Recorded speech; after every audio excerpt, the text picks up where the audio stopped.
ഓണത്തിനിടയിൽ പുട്ടുകച്ചവടം എന്ന് പറഞ്ഞതുപോലെ തെരഞ്ഞെടുപ്പിനിടയിൽ ഒരു ലയനം നടന്നുവല്ലോ. അന്ന് അതത്ര കാര്യമായി കണ്ടില്ലെങ്കിലും അതിൻ്റെ ഗുണഫലങ്ങളൊക്കെ പുറത്തു വന്ന് തുടങ്ങിയിട്ടുണ്ട്. ഒരു കാര്യം ഞാൻ ഉറപ്പിച്ചു പറയുന്നു, ഈ രണ്ട് NSCയും INLും ഒത്തുചേർന്ന ഈ മുഹൂർത്തത്തിൽ എനിക്ക് പറയാനുള്ള ഒരു കാര്യം, ഈ തെരഞ്ഞെടുപ്പ് കഴിഞ്ഞാൽ UDFൽ ലീഗിന് ഇന്ന് നിൽക്കുന്നത് പോലെ നിൽക്കാൻ കഴിയില്ല എന്നുള്ളത്. ആരാണ് എന്നല്ലേ? സഖാവ് A. വിജയരാഘവൻ, LDFിൻ്റെ കൺവീനർ. തെരഞ്ഞെടുപ്പ് കഴിഞ്ഞാൽ മുസ്ലിം ലീഗിന് UDFൽ പഴയതുപോലെ നിൽക്കാനാവില്ല എന്നാണ് അദ്ദേഹം പറയുന്നത്.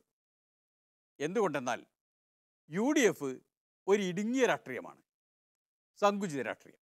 ഇവിടെയാണ് ഇവർ ജനവിരുദ്ധരാകുന്നത്, ഇടുങ്ങിയ സങ്കുചിതമായ രാഷ്ട്രീയക്കാരായി ചുരുങ്ങുന്നത്. വിശാലമായ LDF രാഷ്ട്രീയത്തിൻ്റെ നായകനാണല്ലോ സഖാവ്. അതാണ് പ്രശ്നം. ഈ UDFകാർക്ക്, പ്രത്യേകിച്ച് ലീഗുകാർക്ക് സഖാവിനുള്ളത്ര ദീർഘവീക്ഷണമില്ല, ദൂരക്കാഴ്ചയില്ല.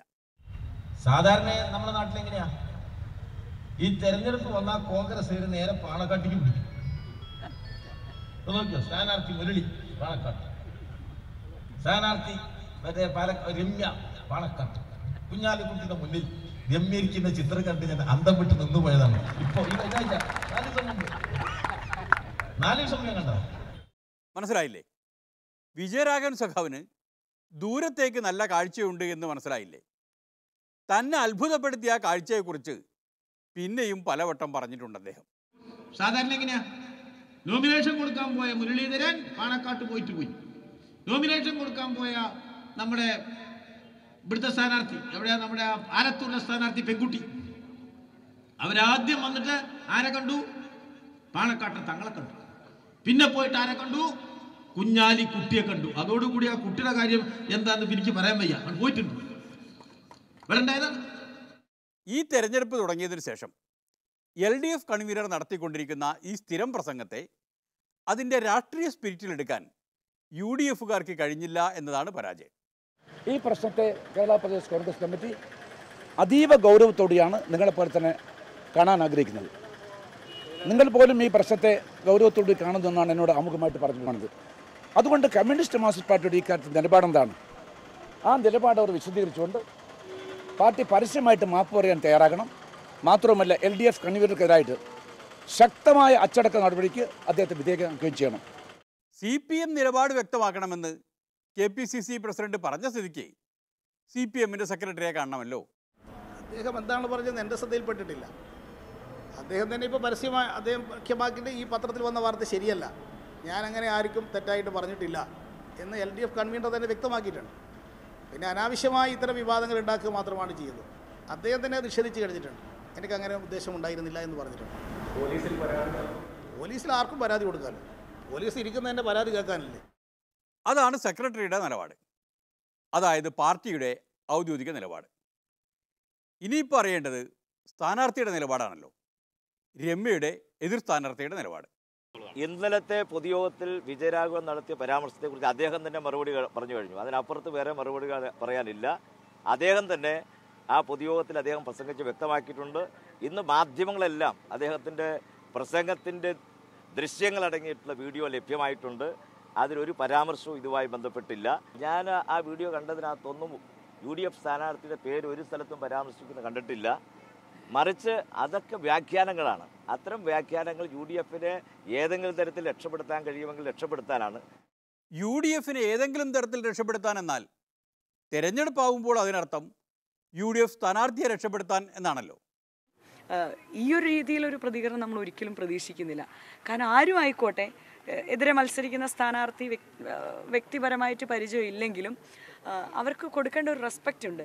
പരസ്പര ബഹുമാനം കൊടുത്തുകൊണ്ട് അദ്ദേഹം എടുക്കേണ്ട ഒരു നിലപാടുണ്ടായിരുന്നു. പ്രത്യേകിച്ച് ജനങ്ങളുടെ ക്ഷേമത്തിന് വേണ്ടി അദ്ദേഹം സത്യപ്രതിജ്ഞയൊക്കെ ചെയ്തിട്ടാണ് ഇന്ത്യയുടെ പാർലമെൻറ്റ് പ്രതിനിധി ആയിരിക്കുന്നത്.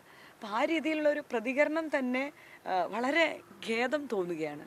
ഇനിയിപ്പോൾ ആലത്തൂരിലെ ജനങ്ങളാണ് 10 വർഷം ഇവിടെ നിന്ന് തെരഞ്ഞെടുത്ത് വെച്ചിരുന്ന അദ്ദേഹത്തിൻ്റെ നിലപാടിനെക്കുറിച്ച് ചർച്ച ചെയ്യേണ്ടതും അതിനെതിരെ പ്രതികരിക്കേണ്ട ആളുകളും. ഇത് ഇടതുപക്ഷത്തിന് ഒന്നിച്ച് ഞാൻ ആക്ഷേപിക്കുന്ന ഒന്നുമില്ല. കാരണം എന്താണെന്ന് വെച്ചാൽ ഇവിടെ അദ്ദേഹത്തിന് വേണ്ടിയിട്ട് പ്രവർത്തിക്കുന്ന ഒരുപാട് സഖാക്കളുണ്ട്.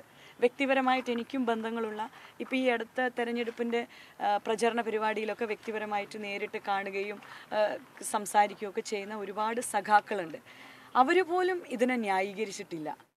അത്തരം സ്ഥാനാർത്ഥികളും ഉണ്ടെങ്കിൽ ഇതാ ഈ കേന്ദ്ര കമ്മിറ്റി അംഗം തീർച്ചയായും അവരോടൊപ്പമായിരിക്കും, ആയിരിക്കേണ്ടതാണ്.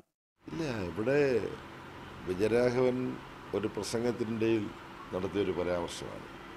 ആ പരാമർശത്തിൽ വിശേഷിച്ച് ഈ സ്ഥാനാർത്ഥിക്കെതിരായിട്ട് എന്തെങ്കിലും പറഞ്ഞതായിട്ട് ഞാൻ കണ്ടില്ല. ഞാൻ ആ പ്രോഗ്രാം കേട്ടു.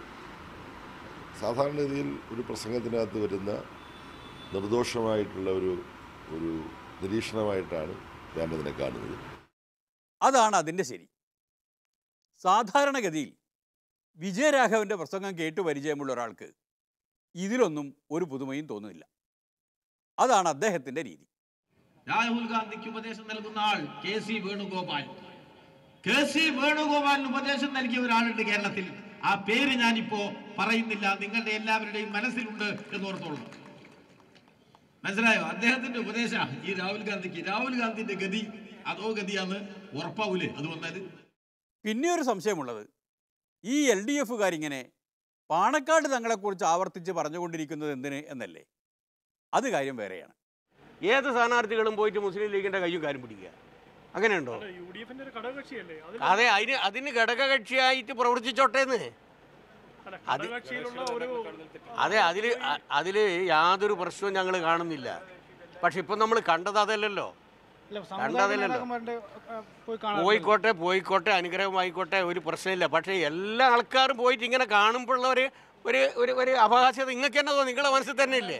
അതായത് വേറെ ആരും ചെയ്തില്ലല്ലോ. എത്ര ഘടകകക്ഷികളുണ്ട്, അവരാരെങ്കിലും ചെയ്തിട്ടുണ്ടോ? എല്ലാ കോൺഗ്രസ്സുകാരും തറവാട്ടിൽ പോയി തങ്ങളെ നമിക്കുന്നത് കണ്ട് സഹി കെട്ട് പറഞ്ഞു പോയതാ. സംഗതി പിടികിട്ടിയോ?